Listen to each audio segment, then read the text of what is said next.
how do you decide what platform to go on, and then how do you optimize each of those platforms?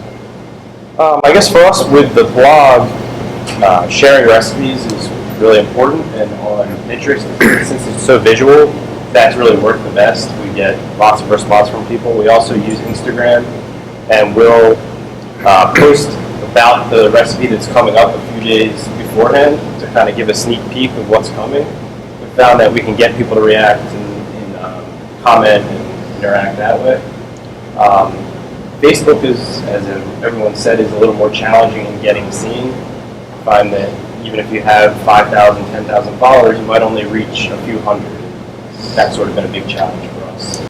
Is there a way is there a way anybody to jack that up on Facebook anymore, or do you have to just kind of just live with it and acknowledge that the social media options are changing and you just have to move on to the next option? Tamara? Right. The big change in Facebook when everybody started paying to get that exposure, that definitely works when you've got something that you're really wanting to focus on. I mean, I have a really, compared to a lot of the major cities, small audience, but what Facebook also has done for me over the past is really looking at, I guess, analyzing who my customer was. I know exactly what females, what males, what age they are. I know everything about it, and that's been a really handy tool for a small person like me to use to know who's coming in the store, who's looking at Facebook, or not who's looking at Facebook, and is that driving them in? Is that who's coming in the door after that? That's been huge. I continue to do it, but I don't pay the big bucks to Facebook. Right. I'll do the smaller buy-in boosts with them. Right now, with Christina on board and using Instagram and Twitter in the last, just a little bit, that is starting to work. And I know, we're going to be probably seeing how's that going to get monetized with these companies later, right? So, but for now, just rolling with it. The photographs work great. I use about a 6-to-1 ratio on information versus what's in the store. Interesting. To get their interest and keep interest. That seems to be about the right formula for what I've got coming through. Everybody on the street, whether they're a local or a tourist, is walking around with their smartphone looking at what's going on, and the first thing they do is pull up your website and then connect to you, whatever it is. Even Yelp is another platform that I've used that there's not a lot of traffic on there yet, but Yelp is even working because with dining being such a big factor in where people go, that too is coming up. We do primarily Facebook, and for me, in the demographics I'm at, has been very successful. I know a lot of people have been disappointed with the buy-in or the boost. For me, it's been very successful, and I think it's selecting the right audience and the right dollar combination based on what you're posting. Do I boost every post? No. I'd say it's probably 1 out of every 10 or 15, and it may be as small as $10, it may be as big as $100, depending on what I'm boosting. The biggest response for us is we do a bi-weekly or bi-monthly newsletter. We started putting our newsletter on Facebook and boosting it, and our number of people who have signed up to get our newsletter consistently in their own email box increased by 35% in 4 months. So when we work with Facebook, it's a lot of, what my staff thinks is exciting. So if we get a new product in and everybody is completely pumped about it, it's like, take a video, take a picture, show the customers what's new. And it doesn't have to be boosted. People are still coming to your site to see it. Advertising is something that you have to do. We allocate 5% of our annual sales to advertising. That's a lot of money. And so we take it as a serious thing. If you don't advertise your business, you might as well take a classified ad to sell your business. Rarely ever use the boost function because of the way the boost function works and who it reaches. So instead we'll use Ads Manager or Power Editor. And this morning I pointed to Mary out the other day, if everybody wants to write the name John Loomer, Jonloomer down, I've got 2 saved messages. One of them came in this morning, which is on the redesign of the Power Editor. And the one from last week, I get something every week from him. It's free. A lot of his stuff is highly geeky, but don't read those, don't read those number crunching things, but he'll tell you how to use Facebook. And then we hired a consultant to teach us how to use Facebook. We build an ad as seriously on Facebook as we would build one if we were going to spend $1,000 in the newspaper. And then we use the Power Editor to specifically define the market that we want to see it. If you buy an ad in a paper, you're saying everybody who receives this newspaper gets to see my ad. And probably 80% of those people don't give a dadgum about you or your ad because they're not interested in coming to a kitchen store. So how do you then say, well, only send the newspaper to the 20% of people who might be interested to come see us? That's not how it works. But you can make Facebook work that way. Organically, somebody you ask about organic reach. Right. Organically, you're going to only reach 3 to 5 people out of every 100 who have liked your page on any post that you make. So if you've got 1,000 people, 30 to 50 people will actually see your post. And what if you could say this? I would like to run my ad for every person who has in the last year said that they are engaged to be married, and run an ad, and it would only show up on the timelines of those people. Would you be willing to pay a few bucks to get that done? Mary, talk a little bit about how you are kind of zeroing in on the consumer through social media and whatever platforms you're using right now. Well, I think that, we've all been learning over the past few years that we can't market to everybody anymore. Right. It's not one message, it's many messages. And I think when you look at the social platforms, Facebook is skewing older now. My niece and the early 20-year-olds, they're all on Instagram. A lot of women on Pinterest, and there's a great conversion rate from Pinterest. So I don't think it's a one-size-fits-all at all, including with all the different platforms. So you really have to think about who am I talking to and who am I going to talk to on which platform, and then really focus and target it there. And I'm learning from David about really focusing in on people on Facebook and how to target exactly who you're sending the message to. And if you know that the millennials aren't there, then you have that same approach but on a different platform with a different tool. I think the good news is there are a lot more tools that at the end of the day we're going to wind up really sending the right message to the right people. So it'll be a win as we get past this painful learning curve. In an effort to have posts and to keep that ball rolling, we needed help. So that's why we went to the marketing agency. What was the benefit beyond just kind of giving you a couple extra set of hands to do this to you? Well, they were supposed to be awesome. Right. They that's what they do.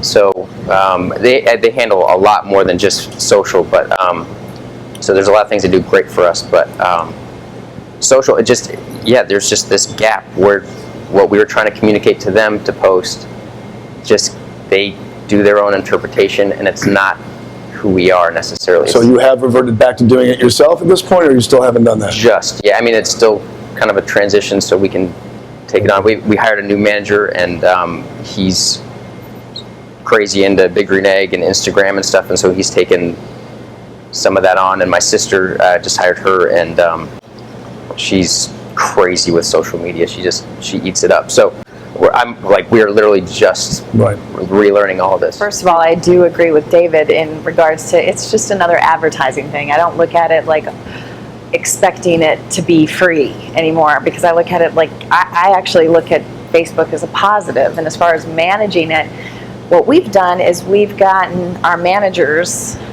assigned 2 days a week. So Monday and Tuesdays one manager, and each manager one day, those 2 days or whatever, are assigned to do the posts.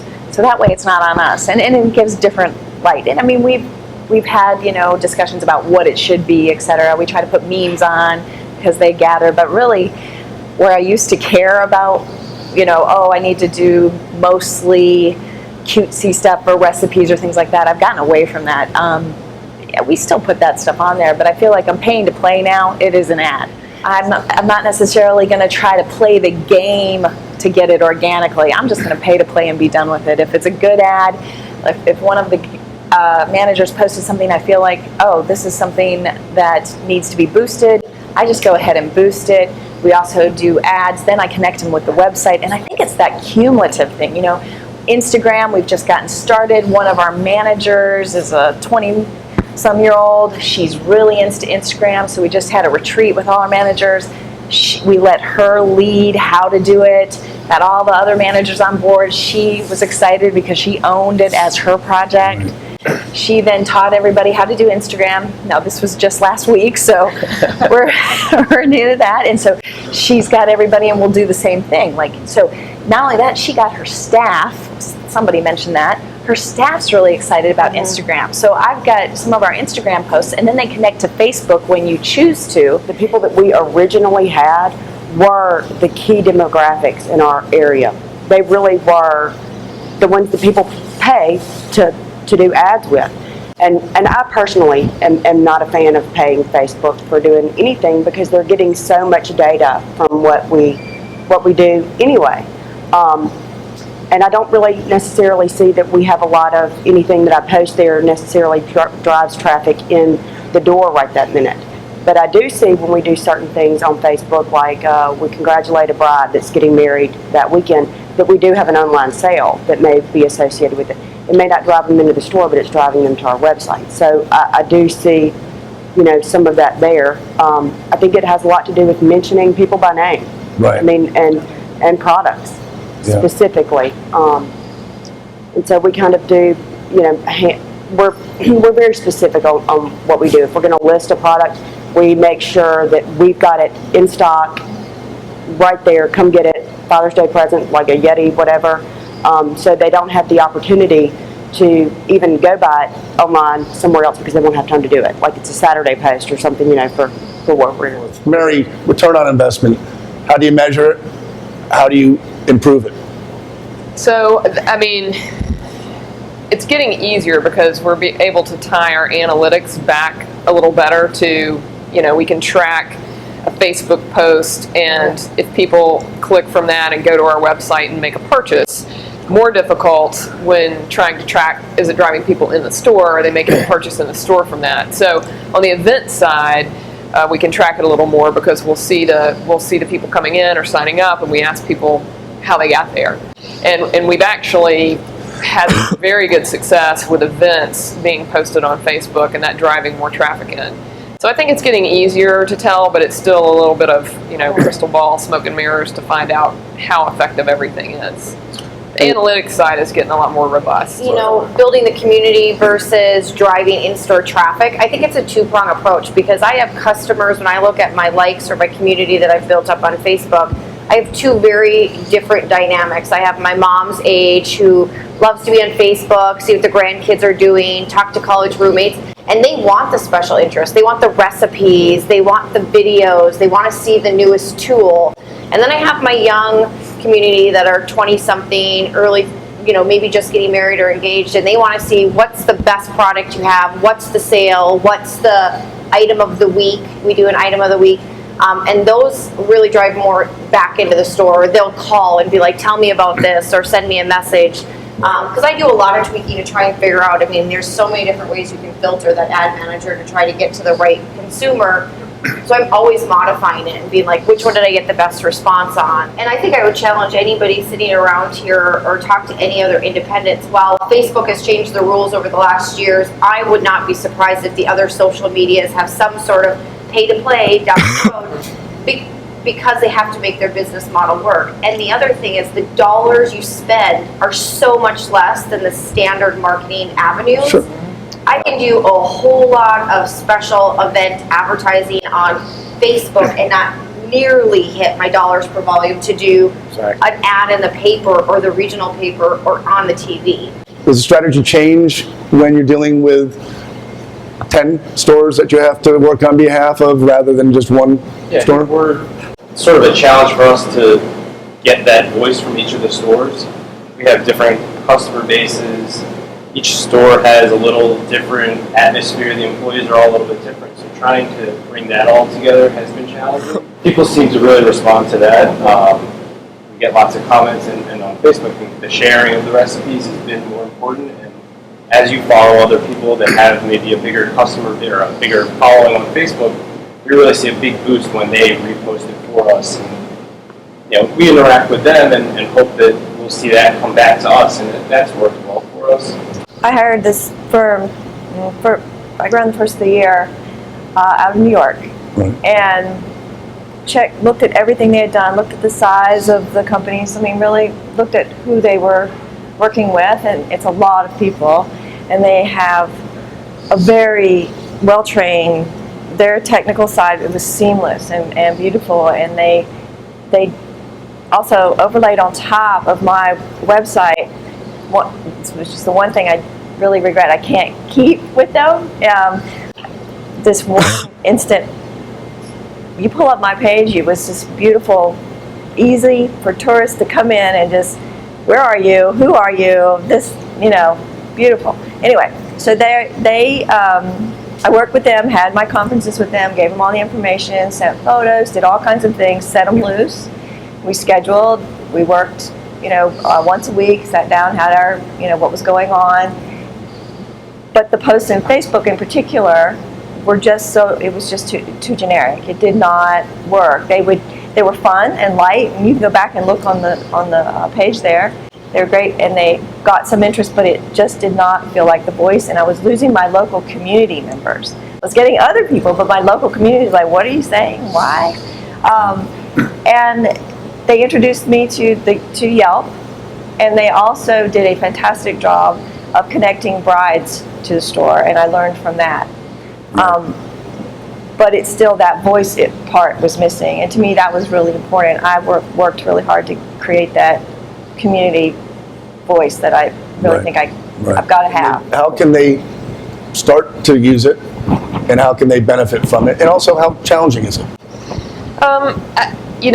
It is a finite amount of characters that you can actually use, and so in some respects it makes it easier because you can't say a whole lot, and you can get to the point and just say, have a great event coming up, or like this morning I tweeted on the way to Gourmet Insider Roundtable, can't wait to learn and listen, and just it's just little things, and it doesn't take a lot to do it, and we've seen good return with things that we have going on in the stores, demos, more events, product demonstrations. I mean, you got a great big green egg demo on Saturday. Wow, cooking a pork shoulder on the egg this morning. Come on by. That's all you have to say, and it's just really quick, which I guess for me translates a little bit easier. You want to make sure the message is succinct. People are reading less, taking less time, and so if it's the shorter version, the Cliff Note version of social media, then I think it's probably good not to avoid it. But I would say find somebody passionate about your business. I mean, there are a million, not a million, hopefully there are a million, but there are a lot of people out there who are passionate about what you do, and you may find somebody who's got a little extra time and is interested in helping and is a total foodie. And we have new young staff members. I have somebody that started last week, and she loves social media. So her week this week was to come up with a plan.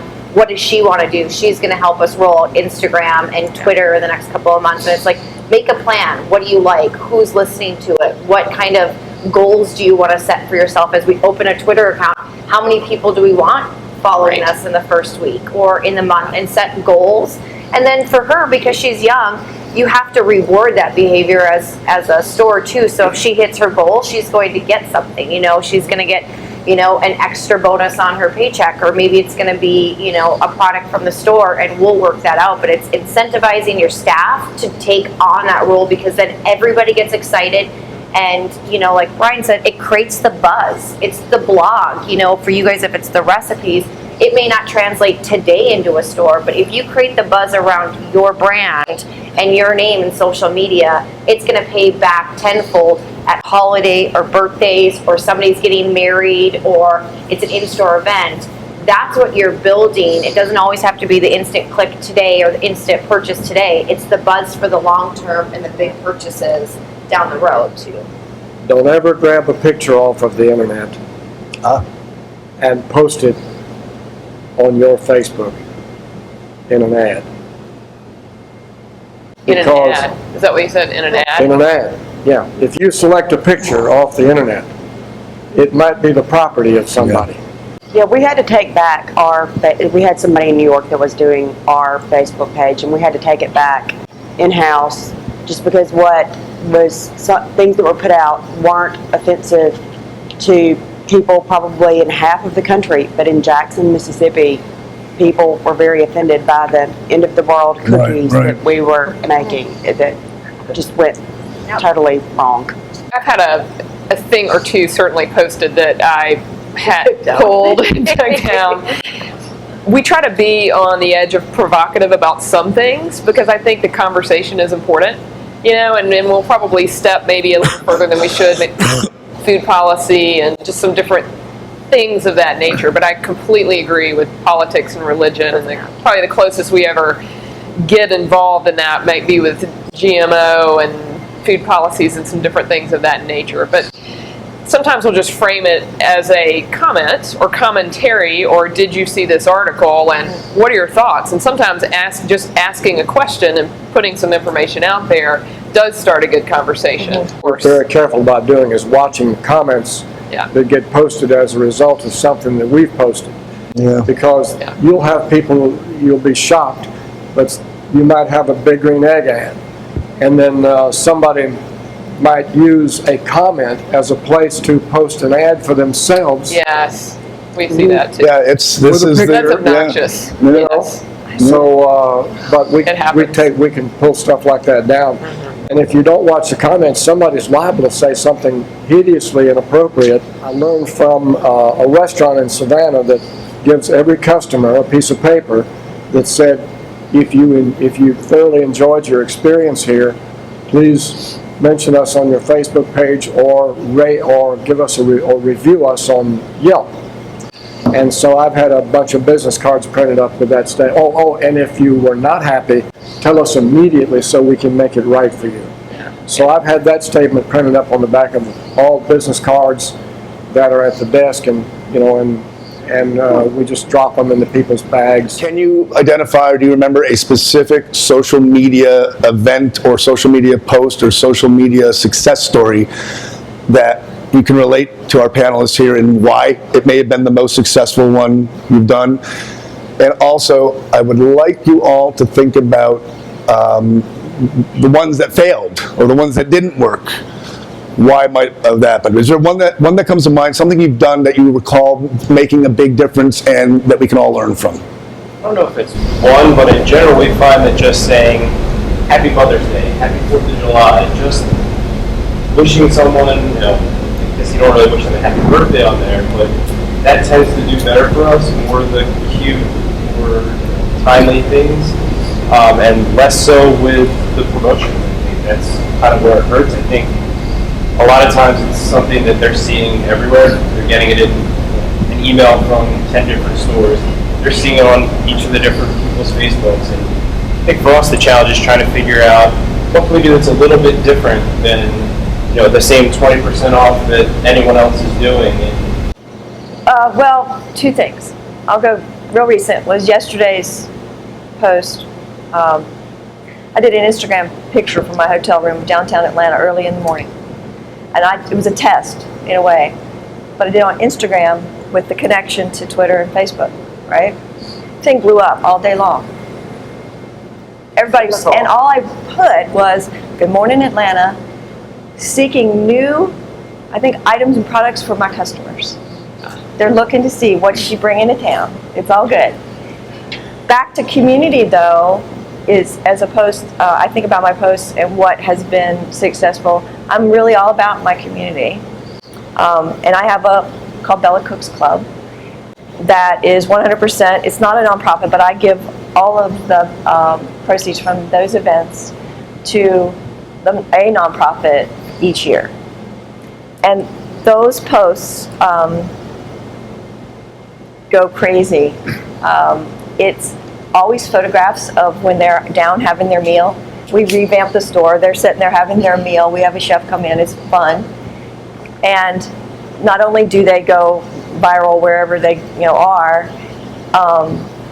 for the next week or two, and it's common. I'm in a small town. Everybody knows everybody. I mean, we're in a fishbowl. Use of photos is one of the easiest and most effective ways to use social to populate social media because there's an instant reaction. I'm sure everyone who's experienced that agrees, but let's keep going around the table. So mine's probably a little different. I have two really interesting successes that I just kind of tried this year. I'm from a very heavily invested Scandinavian area. We have Syttende Mai, which is the 4th of July for Norwegians in May.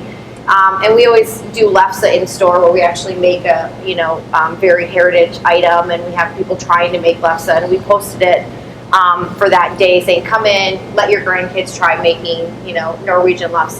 That was a huge success for us. I mean, we had kids down the block, we had grandparents coming in, and I sold a ton of lefse kits in the middle of summer. Like, you never do that. So that was really a successful post. Just lining it up to what the community is already focusing on. It's a lot of our history, and people love them. So I was looking for new staff for the summer going into fall, and I posted it through my Facebook just for the people who have visited and just for the people who liked my store. And I had amazing response, and we picked up 3 staff members in 3 days. And I think that was a good way to do it because you already knew they liked you. You know that they've been in your store, they've been shopping there. So you already had kind of the right start. Yeah, they're almost pre-qualified a little bit. They were passionate about the business already. So We do a lot of sponsored ads, and the ones that are the most effective, that get the most comments and the most shares, are the ones that most people would not think about doing. They are what we call happy birthdays. The birthday of the Marine Corps, the birthday of the Army, the birthday of the Coast Guard, Air Force, Boy Scouts, Girl Scouts, Ronald McDonald House. Each of those, especially the charitable organizations, Ronald McDonald House, they know us, we contribute to them. And so when I run an ad, a sponsored ad, and I'll spend $200, $50 a day for 4 days on Facebook to congratulate the Boy Scouts on their birthday. Well, then the Boy Scouts know that ad is coming. They pick it up and run it through their social media program with our name on it. Wow. So, and then they encourage shares of the people who are friends of their site. So our little happy birthday Boy Scouts went to thousands of people. Is there an offer attached to it? Yes. Yeah. Yes, there's an offer. And it gives back attached to it. them? What we did was we had a free gift at the secondary port when the Boy Scouts picked it up, and then they said that Kitchenware Outfitters will give a free 12-inch BSA fry pan to whoever shares this the most.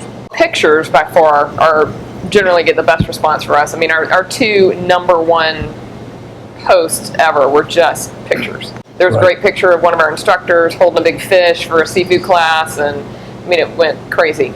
Right. And then the other are lists, just informative lists, top 10 lists, top 10 brunch places in Atlanta, top 10 this or top 10 that. And those always get a lot of play. So we did a blogger event this year where we invited like 20 some odd bloggers that were supposed to be more geared for food and entertaining and stuff. And it was kind of a win-lose. It was cool. I mean, they show up and we kind of entertained them and did this whole evening for them. And they weren't really, the ones that actually showed up weren't really the right type of bloggers. They were more fashion-y and more just almost too off the wall. So, but they posted a lot. And a lot of people liked us from that. And I can only imagine if we actually had the right blogger show up, it would have been a lot more successful. But it's hard to get in front of people on Facebook and everything. But those people are like chomping at the bit to know what they're talking about. So through their blogs and then through social, they really help people see you as well. But one thing, and I think somebody brought it up before, if you can make it personal, and I don't necessarily mean personal to yourself, but that even helps, that it shows, hey, you're a human being. But I found like with bridal registries, if I can get them to post a picture, send us a picture, and then they tag themselves, then all their friends want to see that, etc. So I found if you can make it personal, either we put pictures of some customers. We also have 5 outfitters, and we have these crazy ski hats that we sell. And we got some older women in their late 70s, 80s to put these crazy ski hats on. That one blew up because all their friends, small town, had to see their friends' crazy ski hats on these 80-year-old women. So if we can pull in the personal aspect for social media, we found that to be very effective. Like over the weekends, typically when a lot of people will register with us. So on Mondays, we announce who's registered and post a picture, and that brings us a whole new group of people coming in for that. And we do wish our customers happy birthday.